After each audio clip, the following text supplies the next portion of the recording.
Attention au faux départ, mesdames. Vous savez, ces relations si intenses, si émotionnelles. Vous venez de rencontrer un homme parfait, celui que vous aimez, celui que vous chérissez, et vous allez en parler à toutes vos amies. Malheureusement, ces relations émotionnelles s'éteignent rapidement. C'est ce que j'appelle le faux départ. Alors comment éviter ce genre de relation que vous avez sûrement déjà connu? Tout simplement en oubliant les mots. La majorité des hommes ont tendance à vous séduire grâce aux belles paroles entre guillemets. Alors ce n'est pas les promesses, les belles paroles c'est plutôt ce qu'ils ressentent sur le moment présent. Ces émotions et ces sentiments qui sont extrêmement forts, mais à partir du moment où vous arrivez au même niveau à lui dire que vous l'aimez, ou à lui dire que vous aimez le temps que vous passez ensemble, ou à lui proposer des rendez-vous, l'homme va commencer à prendre du recul. Et vous devez analyser cette phase-là.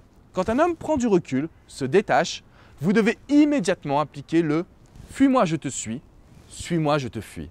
Sinon, vous allez forcément vous retrouver dans une relation qu'on appelle le faux départ, où vous êtes impliqué amoureusement dans la situation.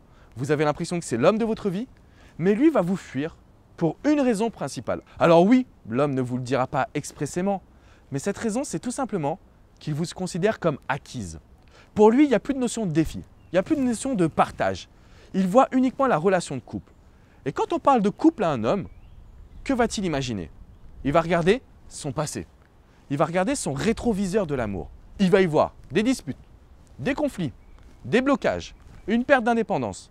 Alors même si vous ne représentez pas cela aujourd'hui, le fait de parler de couple trop rapidement, dans un faux départ, va forcément amener à une rupture. Le challenge que je vous donne aujourd'hui, mesdames, c'est tout simplement, premièrement, de ne jamais écouter les mots de la personne que vous avez en face de vous. Même si ce sont des belles déclarations d'amour, restez toujours un ou deux tons en dessous de lui. Deuxièmement, je vais vous demander de faire attention à la dépendance affective. Ce n'est pas parce que vous rencontrez un homme formidable que vous devez oublier vos amis, votre famille, vos passions. Non, regardez le quotidien.